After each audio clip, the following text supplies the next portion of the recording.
Monsieur Camille Hébert, pourquoi cette exposition Riopelle? J'ai toujours désiré, spécialement depuis que j'ai ouvert une galerie, avoir une exposition de Riopelle ici à Montréal. Riopelle est certainement le plus grand peintre canadien que nous ayons jamais eu.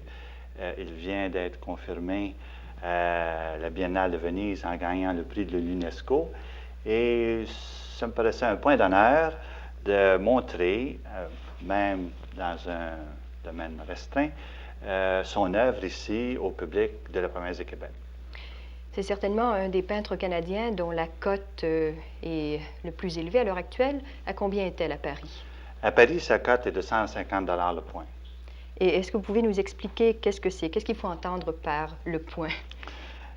Le point est une mesure de surface qui est universellement acceptée dans l'art. Ça représente environ 35 pouces carrés par point. Alors, si on dit un tableau à 40 points, ben mon Dieu, on multiplie 35 par 40 et ça nous donne à peu près la surface du tableau. Alors, vous avez dit Riopelle, sa cote est 150 $ le point à Paris. Comment cela peut-il se comparer avec la cote d'autres peintres connus à l'heure actuelle? Ben mon Dieu, sa cote est sensiblement plus élevée qu'un peintre comme Mathieu, par exemple, dont on a assez parlé récemment. Elle est comparable à celle de Hartung, un autre peintre de l'École de Paris qui est très bien connu, beaucoup plus élevée plus élevée que celle de Feito, un artiste espagnol que nous avons présenté ici à la galerie, et moins élevée que celle de Manessier, par exemple, qui a gagné le prix de la Biennale de Venise. Alors, vous nous avez expliqué ce que c'est que le point, mais ça demeure quand même assez abstrait pour des profanes. Un tableau de la taille de celui devant lequel vous êtes placé, il peut monter à quel prix? Ce tableau-ci vaut environ 12 000 $. C'est un tableau de 120 points. Maintenant, je dis 12 000, il peut aller à 15 000.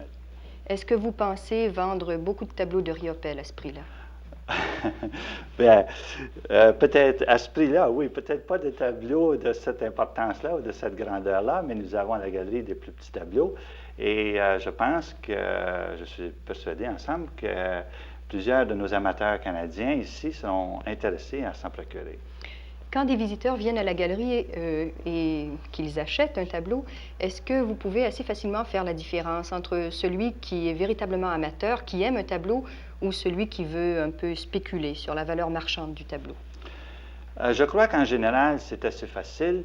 Et c'est intéressant de noter aussi que les amateurs, en général, qui sont venus à la galerie jusqu'à maintenant, ce sont vraiment des amateurs d'art qui viennent et qui sont capables de discerner la valeur d'un tableau et la valeur d'un artiste et qui achètent justement un tableau parce qu'il leur plaît, parce qu'ils le trouvent d'une qualité supérieure.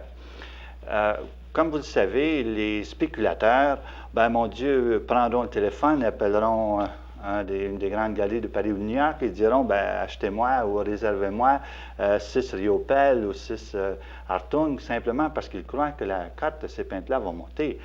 Alors, ils ne sont vraiment pas intéressés à admirer et jouir, je dirais, de l'œuvre de ces hommes. Ce qui les intéresse, c'est la valeur monétaire, l'augmentation de la valeur du tableau.